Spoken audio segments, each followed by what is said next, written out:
नमस्कार. महाराष्ट्रात सरकारी नोकरीच्या शोधात असणाऱ्यांसाठी एक जबरदस्त बातमी आहे. महाराष्ट्र पशु व मत्स्य विज्ञान विद्यापीठाने एक मोठी भरती काढली आहे. चला, या संधीबद्दल सगळं काही एकदम सोप्या भाषेत समजून घेऊया. तर ही जाहिरात कोणी काढली आहे?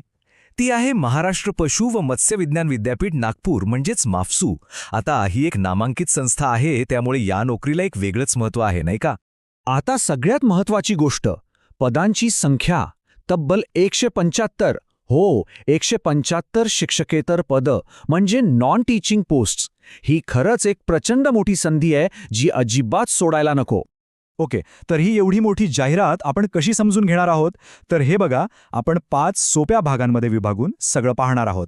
भरतीची ओळख काय आहे, कोणती पदं उपलब्ध आहेत, अर्ज कसा आणि कधी करायचा, आरक्षणाचे नियम काय आहेत आणि मग पुढे काय करायचे.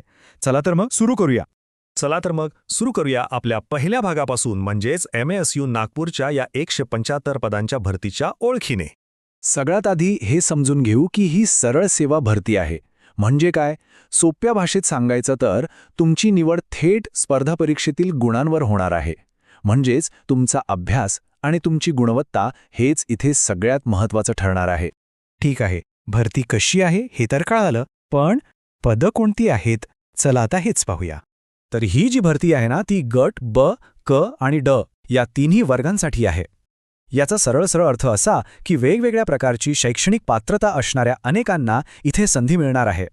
इथे काही उदाहरणे पाहूया, म्हणजे एक अंदाज येईल. जसं की गट ब मध्ये आहे असिस्टंट फार्म मॅनेजर, मग गट क मध्ये बघा वरिष्ठ लिपिक टंकलेखक.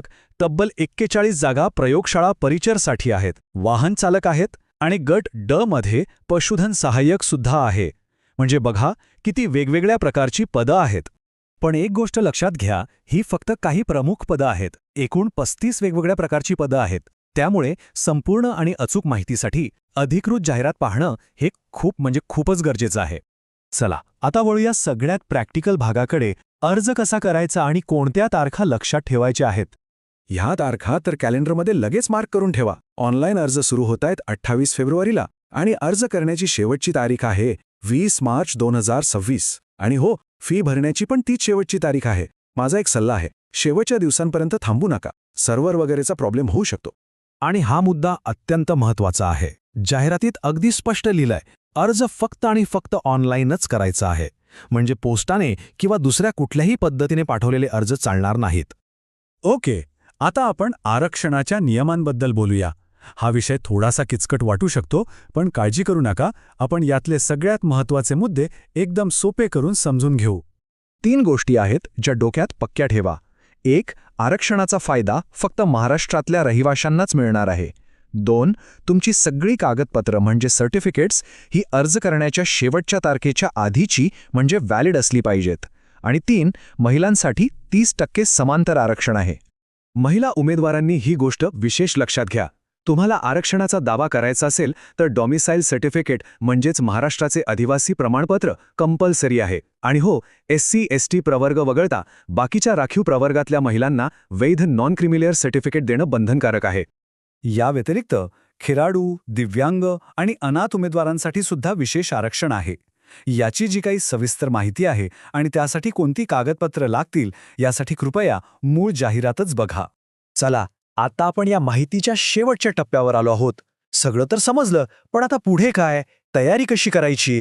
ही संधी म्हणजे खरंच एक सुवर्ण संधी आहे. आता प्रश्न फक्त एकच उरतो, या संधीचं सोनं करण्यासाठी आपण तयार आहोत का? कारण तयारीला लागण्याची हीच योग्य वेळ आहे.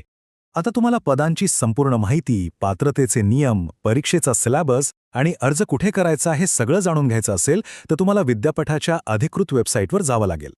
ही आहे ती वेबसाईट www.mafsu.ac.in. सगळी माहिती तुम्हाला याच ठिकाणी मिळेल. तर मग ही संधी अजिबात दवडू नका. सर्व पात्र उमेदवारांना तयारीसाठी आणि परीक्षेसाठी खूप शुभेच्छा.